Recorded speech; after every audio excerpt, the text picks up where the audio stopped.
Hello everyone, welcome to my channel. आज आपण काही कन्फ्युजिंग वर्ड्स पाहणार आहोत ज्यांचा उच्चार सेम आहे, स्पेलिंग वेगळं आहे आणि अर्थसुद्धा वेगळा आहे. तर पीस हा शब्द, पहिला शब्द पीस हा पाहणार आहोत. PIECE, पीस म्हणजे तुकडा. तसेच PEACE, पीसचा अर्थ होतो शांतता.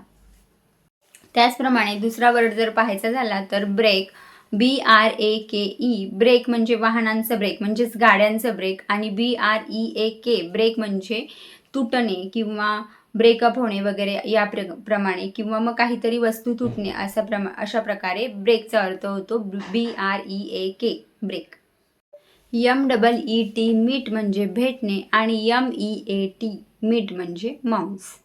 BUY, बाय म्हणजे विकत घेणे. आणि BY, बाय म्हणजे द्वारे किंवा जवळ, म्हणजे तुम्हाला एखाद्या मार्गाने जायचे आहे तर मी त्याद्वारे जात आहे, म्हणजेच त्या थ्रू जात आहे, अशा प्रकारे BY, बायचा अर्थ होतो.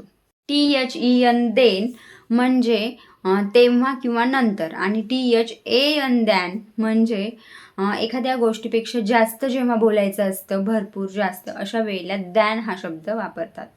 LOOSE, लूज म्हणजे सैल. आणि LOSE, लूज याचा अर्थ होतो हरवणे किंवा हरवून बसणे. म्हणजे LOSE या शब्दाचा अर्थ होतो हरवणे किंवा हरवून बसणे.